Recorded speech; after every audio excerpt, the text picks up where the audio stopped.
tonight on the Final Play. It's a really good energy about the team. Excited to be here, happy to get this season started, ready to work. Camp is in full swing, and the Saints are feeling good about the work they're putting in. A lot of work ahead of us. Really excited about the players that we've added. Our team coverage is delving into the aging process for quarterback Drew Brees and the new attitude the team is sporting after being humbled in 2014, as well as the facelift the defense underwent, which appears to be effective. Plus, I love the city, and I just felt comfortable here. I like the team. I like the direction that we're heading in. Anthony Davis is all in with the Pels. So now the question is, how far can they go? Hear why AD thinks a major improvement is on the horizon in New Orleans. The Final Play starts right now. From Fox 8 Sports, this is the Final Play with Chad Sabany. Brought to you by your Southern Quality Ford dealers and Oceana Grill.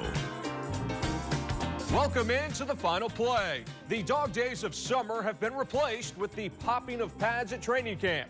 The Saints are 4 practices into a fresh start in 2015, and with so many new faces on their roster, the black and gold have not wasted any time in putting in quality work. Quarterback Drew Brees remains the unquestioned leader of this team, but at age 36, some are questioning his shelf life. Juan Kincaid reports from the Greenbrier in West Virginia. Here's Brees looking, pumping, he's got room, he can run, he dives, and he's in! Drew Brees has learned that the only thing 15 years in the NFL guarantees is skepticism over what your future brings. You can make the argument as you get later in your career, people are always looking for the excuse as to, if you have a down game or a down year or whatever it might be. The 36-year-old Brees said the only significant change he's felt as he's gotten older is his ability to recover from the day before. Recovery. I think as you get older, that's what the aging process is. It's not necessarily that you can't do it, that day. It's how you feel the next day and maybe the day after and 72 hours later after you do it. In other words, Brees is more human than his yearly gaudy numbers would suggest. Of his over 53,000 passing yards, 43,000 of those came with the Saints. 316 of his 396 touchdown passes came in black and gold as well. Brees has thrown for more than 4,000 yards every year he's been in New Orleans. And yet, for the past 2 seasons, some have questioned his staying power with the Saints. Sean Payton would call the outside chatter noise. Brees keeps his headphones on, drowning it all out as he goes about his daily routine. My mentality doesn't change from year to year. I always feel like there's something to prove. I think, number one, he's probably his biggest critic, his expectation level and what he wants to accomplish. I think specifically, always having that balance, I think obviously lends to better quarterback play. I think he obviously has a great grasp as to what we're doing. Bottom line is I approach each and every day, practice, rep, game, as if I have something to prove. Never that I've arrived. I'm always seeking more knowledge, more information, trying to get better, trying to kind of continue to even fine-tune the things that I know we're already good at. What Brees has been great at since he arrived in New Orleans is keeping Saints fans believing that the next year could be 2009 all over again. Only 5 players remain from that Super Bowl winning team: Brees, Marcus Colston, Jari Evans, Zach Strief, and Thomas Morstead. All 5 continue to put in the work because they understand what's necessary. And Brees understands that time is short. 15 years of playing at a high level means the window for success is closer to closing than remaining open. It's about durability, it's about consistency, it's about knowing what to expect each and every time that person steps on the field. And I certainly want to be one of those guys that every time I step on the field, guys know exactly what they're going to get out of me. We continue our discussion about Drew Brees, who I think, Sean, is still one of the top 5 quarterbacks in this league. He's thrown for almost 5,000 yards in 3 of the last 4 years. What is the big stink on him right now? I don't get it. There's a discussion around the NFL as to whether or not Drew Brees is still an elite quarterback. Look, that discussion is one thing, but the bottom line is this: Drew Brees is still good enough to get you to a Super Bowl. And plus, these last few practices, he's looked incredibly sharp. Look, going into year number 15, he hasn't dropped off one bit. Fans talk about wanting to trade him during the offseason because they're upset about his whole salary cap number, and I get that. But you put that guy on the market, open market, he is gone within a day. Now, think of a team like the Houston Texans. That is a great team, but the only thing they're missing is a quarterback. Now you take this team like the Saints that has a great quarterback and has had a great quarterback for the last 10 years, and they've been consistent every year in terms of their ability to get to the playoffs and wins and losses. So you see what a franchise quarterback can do for your program. He's the one guy that can't get hit, but everyone else is hitting. That's been the theme of the weekend. We've got the guys in pads, 2 days of pad workouts. No doubt about it, and the physicality, especially today, really picked up. Kenny Vaccaro set the tone. You know, he told us he is finally 100% healthy. I believe him. He is flying around like a wild man out there. He had a sack, he had a stuff on a run play, and he knocked down 2 bigger receivers during pass plays. Kenny Vaccaro is taking that intensity to another level. And, you know, year one with Kenny Vaccaro, players didn't like how he was playing. Now they've embraced how he's physical and he just loves the game, as Sean Payton said. I think one of the concerns we still have to have is Jairus Byrd hasn't made it to the field. Now that they've cut off the visual part of our jobs, you're not going to see Jairus Byrd doing any kind of fast-paced, full-speed things here. And as I've said, until he's back on the field, given his history, this will remain a storyline, a big storyline. It's not something we're going to address every single day, but every day he's not there, we kind of make a mental note of it. And look, he's got to get on the field. He has to be available. He was with the highest paid safety at the time he signed that contract. The Saints have gotten nothing in terms of, you know, bang for their buck. So Jairus Byrd has to get healthy. They talked about needing to up the turnover ratio this year. He's a big reason why that would happen.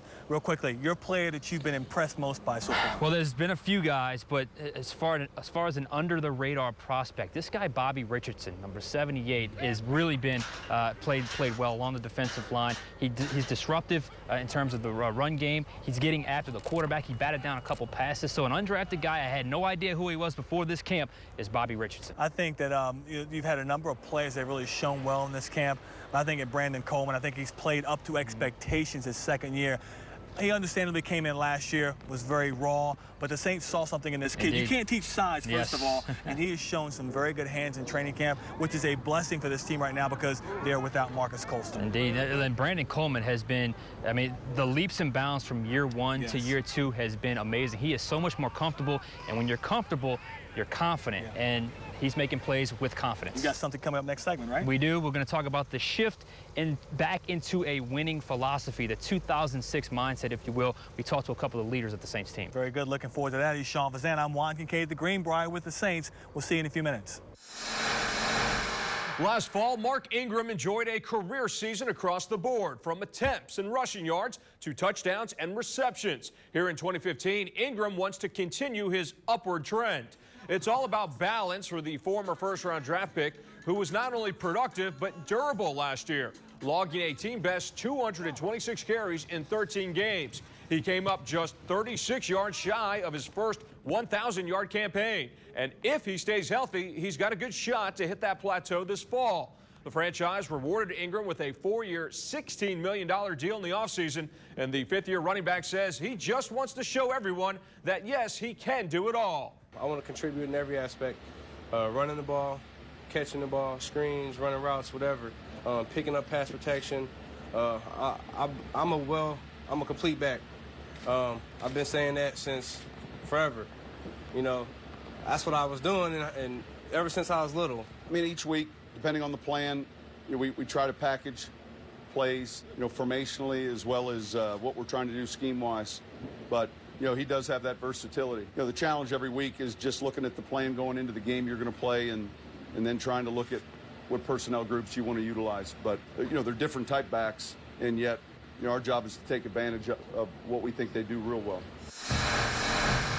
Still to come, the Saints secondary has the potential to be the best it has been in a long time. Will that be enough to bring the defense back to respectability or even beyond? We'll examine the latest facelift.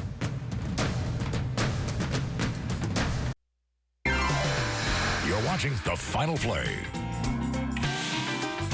At this time a year ago, there was plenty of Super Bowl talk with the Saints. Did they assemble the greatest team on paper of the Sean Payton era? Well, after a poor start, injuries, and inconsistent play, the Black and Gold finished with a 7-9 campaign, their second losing season in the past 3 years. To get back to the playoffs in 2015, the team not only changed a good portion of its roster, but in the overall attitude as well. Sean Fazan reports. Creating a winning culture. It's something every NFL team strives for, though it's not always easy to define. To players and coaches, it's something they say they just know it when they have it. And more importantly, they know it when they don't. The Saints have had it for much of Sean Payton's tenure in New Orleans. But in 2014, they did not. Things unraveled, from Super Bowl expectations to a dismal 7-9 season. We saw last year was just kind of a loss of respect for each other in the locker room, and I think that's something that we really want to grasp this year, is make sure that guys know, your teammates don't have to be your buddies. You don't have to hang out on the weekend with every guy on your team, but you do have to respect that guy, and you do have to respect, the job he's trying to do in his situation. The fast fall from grace sent the organization on a mission to bring back the winning environment. That meant getting back to their core values. They went into the offseason trying to find not just players with talent, but to find players with talent and the right mental makeup.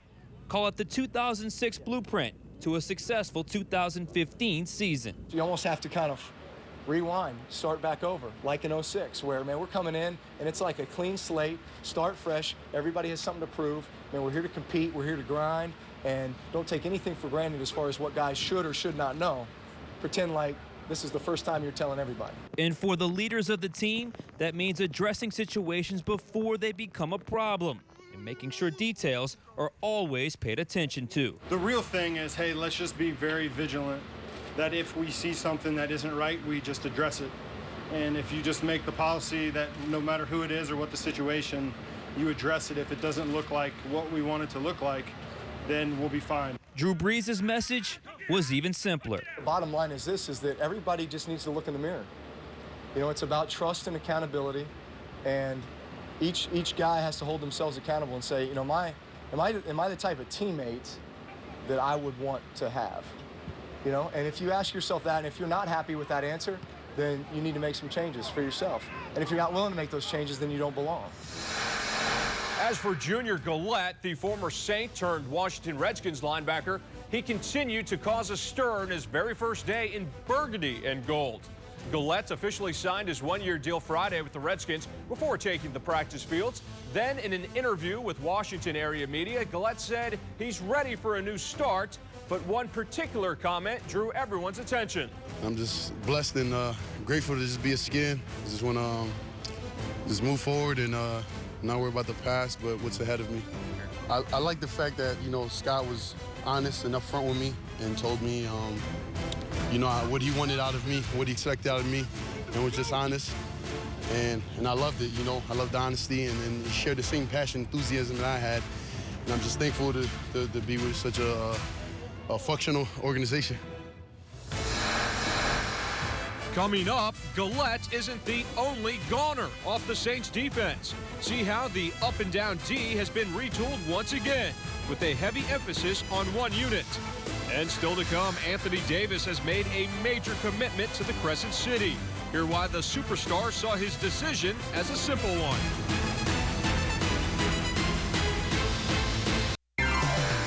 You're watching The Final Play. In Rob Ryan's debut season in black and gold 2 years ago, the Saints boasted a top 5 defense, and Ryan was a local celebrity. But last fall, Rob Ryan became a punchline as the Saints fell all the way down to 31st in total D, second to dead last. Something needed to change, and nearly half of their starting group from a year ago is no longer with the franchise. Garland Gillen has more from Saints training camp. Hoyer calls for the football. Saints coming after him. He lofts it downfield, and wide open is the receiver. Last year, the Saints defense was beaten and battered, placing them second to last in the league when it came to yards allowed. In 2015, they're simplifying the defense for an obvious reason. I like stopping people, and, yeah, I didn't like last year. I mean, that's obvious, but well documented. Guy's done a great job on that. But Sean Payton brought in former assistant Dennis Allen to give another set of eyes to fix the lagging defense. Al will focus on the cornerbacks, and Ryan will still run the show going forward. We have a great vision. Sean lays the blueprint out. We went through it all spring, and really, right after the season, of exactly how we want to do things. And so it's exciting to start with that vision, and now to go forward and to do that. I think when I first got hired here, there was a different vision than the one we have now, but it's exciting to have that direction, everybody pointing in the same direction. Ryan no longer has his leading sack artist from last year in Junior Gillette, but picked up another weapon quarterbacks fear.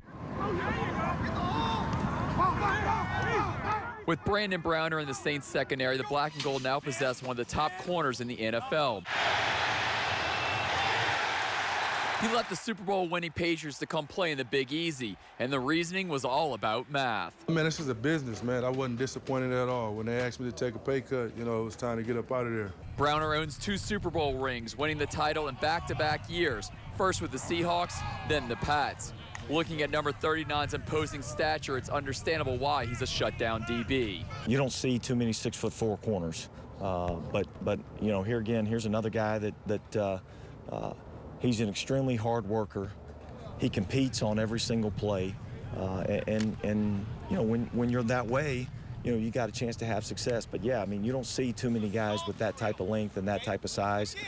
He brings a real physical element to our football team. With Browner on one side and Keenan Lewis on the other, the Saints finally have 2 shutdown cornerbacks. And this isn't the first time they played together. They were both at Oregon State. In West Virginia, Garland Gillen for the Final Play. The Saints are also expecting big things from safety Jarris Byrd, who was a key free agent last year but played in just 4 games before suffering a season-ending knee injury. Fans are ready to see the Birdman in action. However, he has started training camp on the PUP list for the 2nd straight year, though he can come off and practice at any point.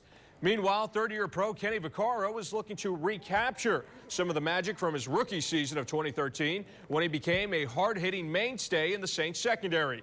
However, last fall, Vaccaro's inconsistent play led to a brief benching, and he never seemed fully recovered from an ankle injury suffered late in his rookie year.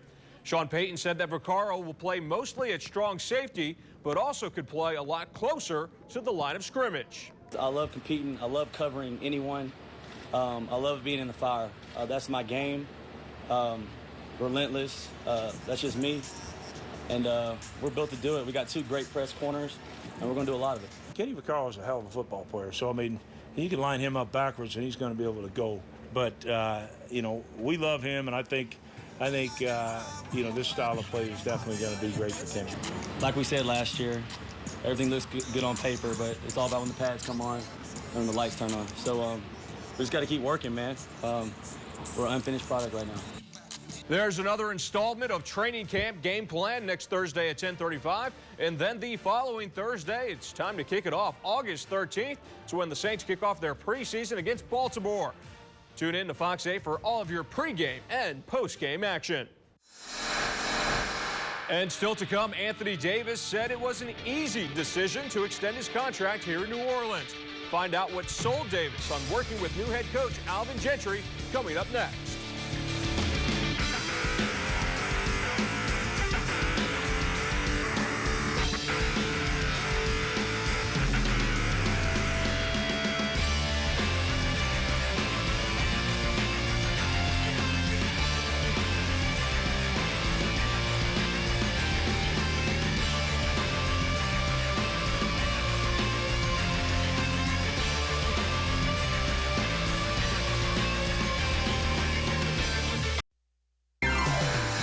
Watching the Final Play. After making a rare playoff appearance this spring, New Orleans basketball produced a certain buzz, which only intensified when the Pels' young superstar Anthony Davis decided to make a big commitment to the franchise and to the local community.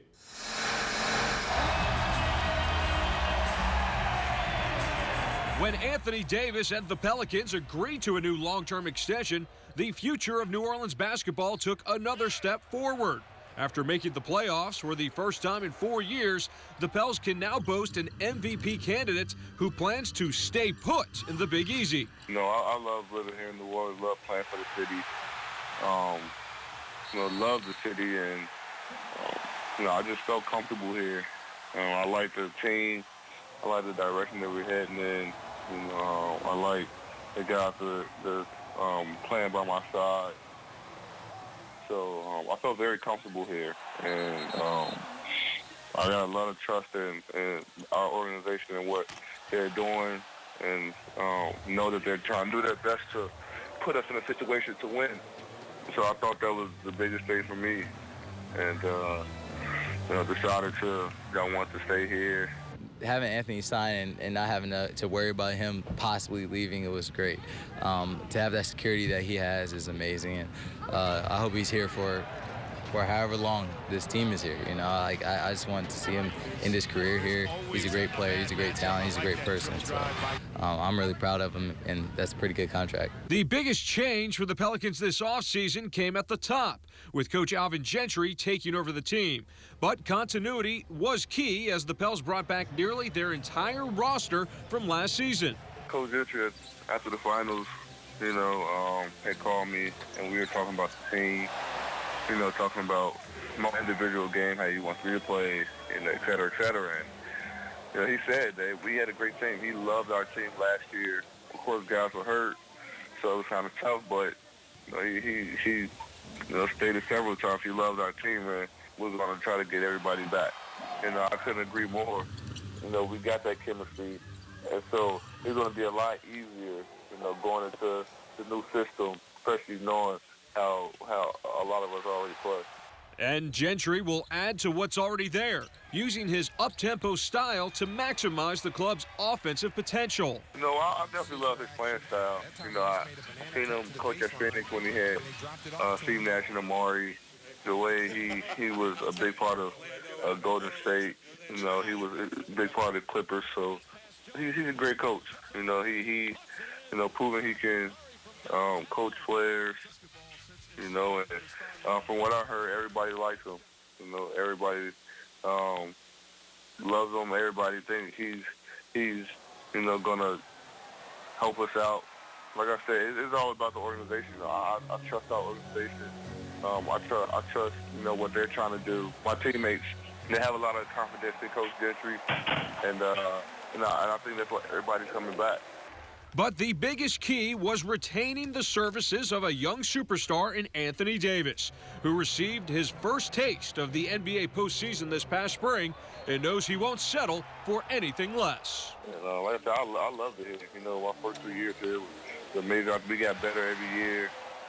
Went to the playoffs last year, and the city was just, so amped up, and it was so much excitement. Around the city last year, and we could. And it's crazy thing, we could be better. And that's the scary thing about our team.